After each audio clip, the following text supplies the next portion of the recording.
we're going to be creating this simple patch and making it really crazy. So we're going to start out with this, just a really simple basic setup, an easy extension from the first video in this series. And we'll look at changing the rate, and that can lead to some pretty interesting concepts. And then what if we, introduce a sequencer to control how this rate moves around? And now you get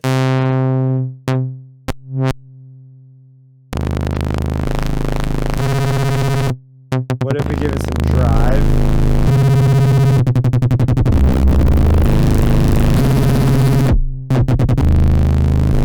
Yeah. So that's what we're going to be looking at how to do in this video. So first, let's start off with what is our input. Let's make sure we have the same input so you can follow along and follow some of the techniques that I'm going to be using here, the concepts, the principles. So I have an instance of Harmony here that is just generating a saw wave. That is it.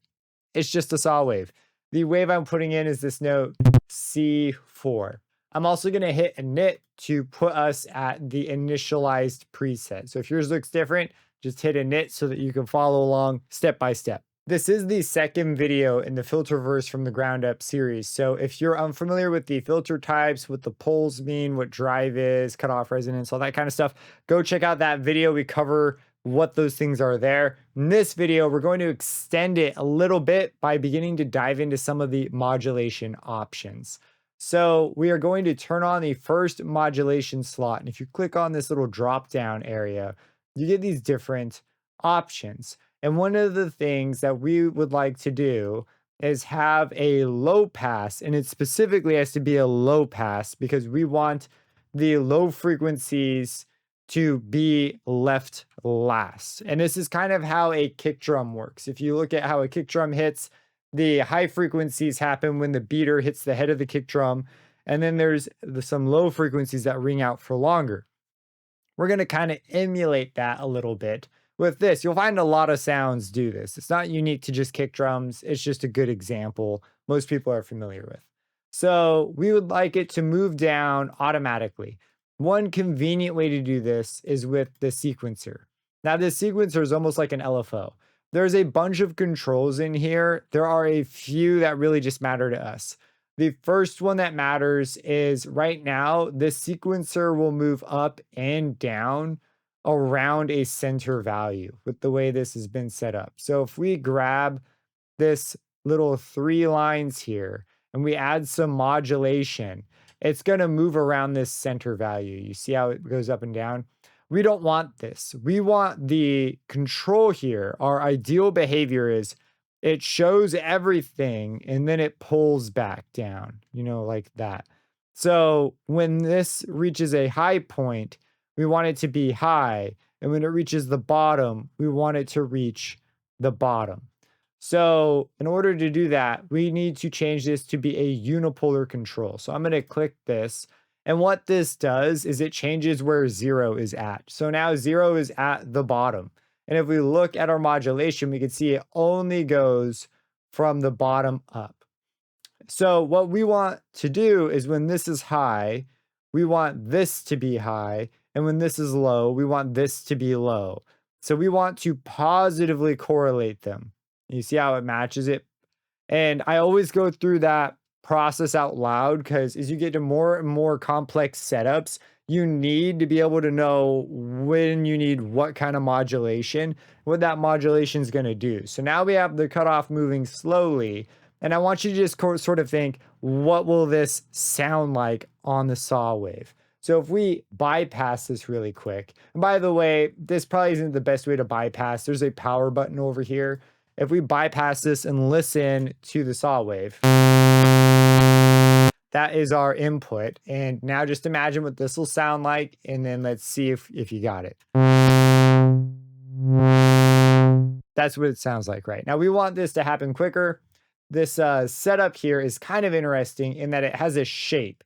The shape control is unique to Polyverse.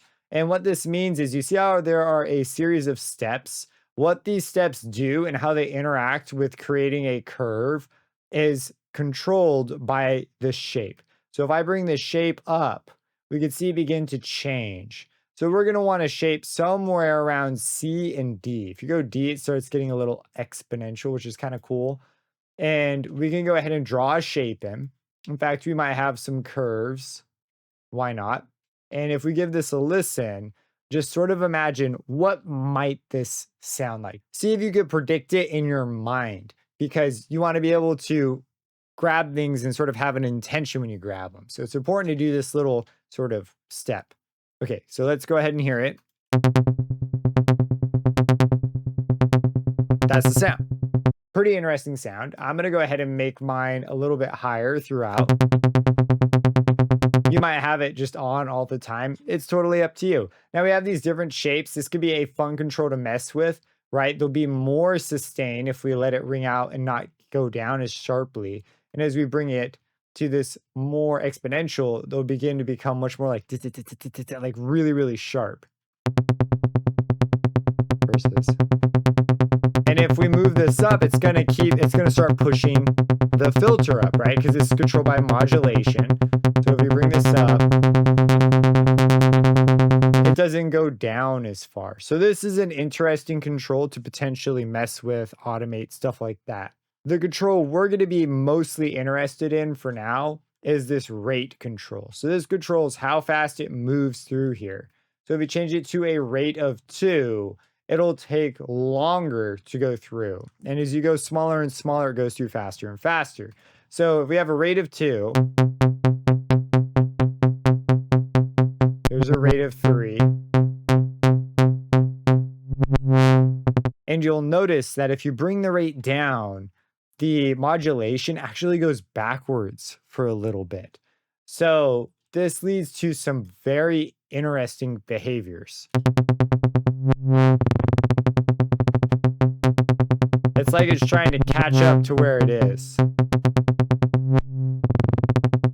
Like you can see it also speeds up sort of to get back to where this is. So some interesting things, right? It's quite curious. So I thought, hey, why don't we take this a step further? Because if you look underneath the rate, there are the 3 dots. You can modulate this. So I introduced another modulator. So we're going to turn on slot 2, and you click these little, see how there's these little arrows with the dots? That means that's how you expand it. Now in here, we're going to go over to the sequencer, and we're going to add another sequencer. But this sequencer is going to control the first sequencer. We're going to make this one much smaller, like 4 steps. So we have 4 bars to play with. And we do want there to be positive and negative values. Now, I don't want this curvy shape quite now, because I want the rate to sort of jump to different values. So you might think, what control would I grab here to do that? And if you said shape, you got it right. Because if you look at the shape, it allows us to go to essentially a square wave, right? If you go right up to C0. And now we can pick specific values. Now we need to set up this modulation. So let's go over here and give it some depth. Now we don't mind it going negative.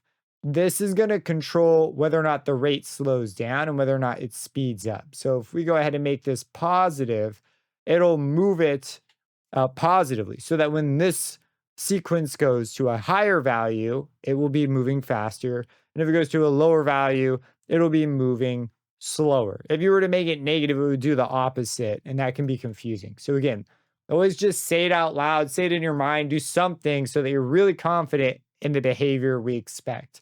So right now, we expect when this is low to be slow, and when this is high to be fast. Now this might be really fast. Look at how quickly this is moving through the sequence.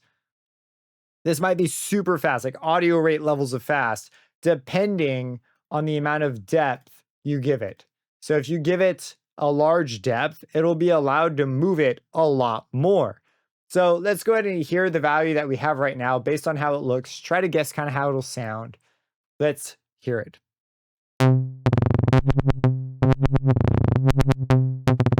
And when we slow down, there's a bit of a backwards motion.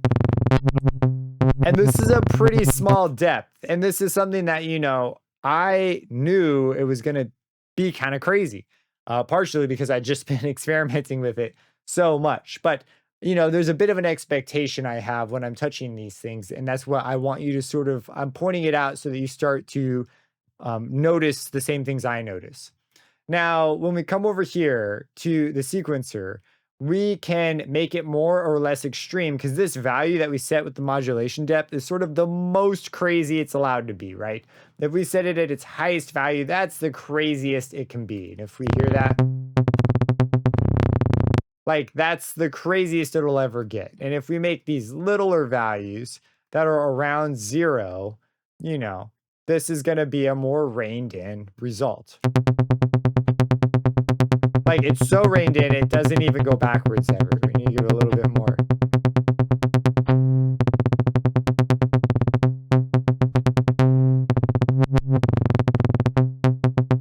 Now it's a little bit unpredictable, and this is because there's this reversing behavior that happens when the rate changes. And if you notice this rate, it's not like a continuous thing. It has to reach a certain value before, if you click and drag, you know, there's a little bit of distance before it actually jumps to a new value. And so this needs to be moved just enough to actually get to a new value for there to be significant changes. This is why we chose to only use 4 steps. If you do 16 steps, it's almost overwhelming. If we do 16, the result is just way different. And like, if you do a pattern, it can be kind of interesting, but this is just so much. It's hard to really meaningfully make a pattern.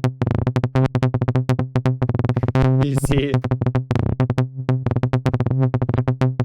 it's just chaos. We bring it back down to 4 though. This is just a little bit easier to actually like kind of comprehend.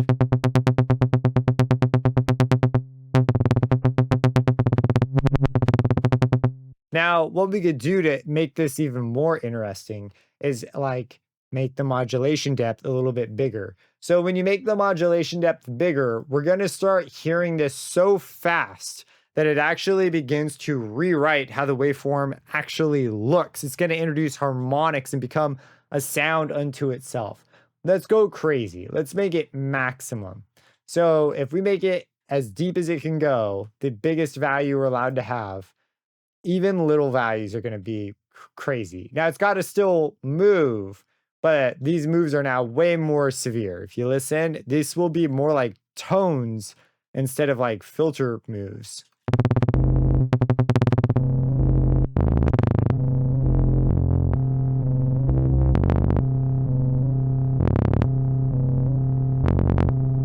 Yeah, and now if we go slower, this range has been reduced in value because when you go slow, you know, there's a lot of areas that are gonna be so slow that it just don't matter. We're gonna have to keep the slower values closer to 0 to really get a meaningful slowdown.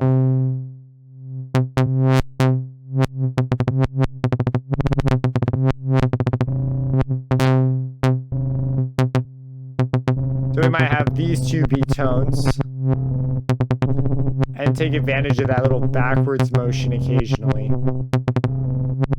We might give it some resonance now, some drive.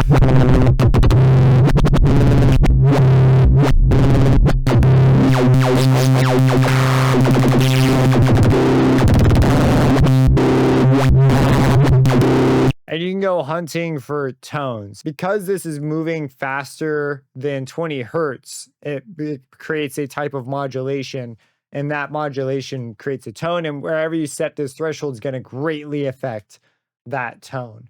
Now, if we remove the resonance, it'll still be there. It's not as cool because you don't have this big rip going right through the middle of the spectrum.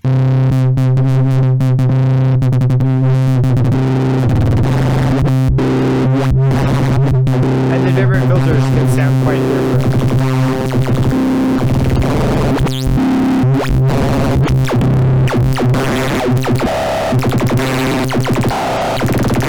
If we control the amount of depth here, this will limit the range this can move, right? That's what this would control. So if we bring this down, we can get a much more controlled modulation.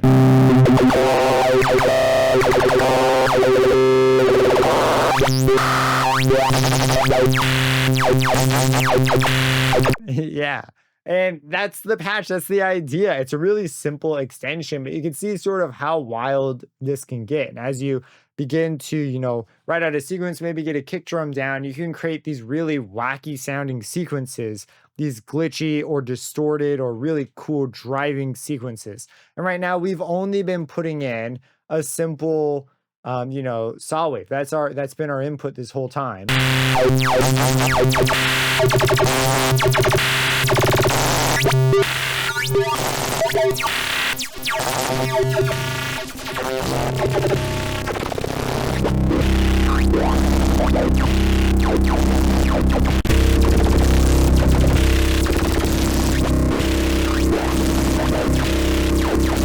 And you can get a pretty wild tone very quickly by just applying a little bit of sound design. So I don't want to go into synthesis here, but this is a gateway. I'm telling you, the Swiss Army knife filter, you might see it as though it's just this basic filter, but it is extremely capable of making just wild sounds. So that does it for this installment on the series. Check out the first video if you haven't seen it yet. And if you don't have Filterverse and are looking to pick it up, there is a link down below I'd appreciate you use. If you're going to buy it, I highly recommend it. It is a completely amazing filter plugin. Subscribe and hit that bell icon for future videos, and have a blessed day.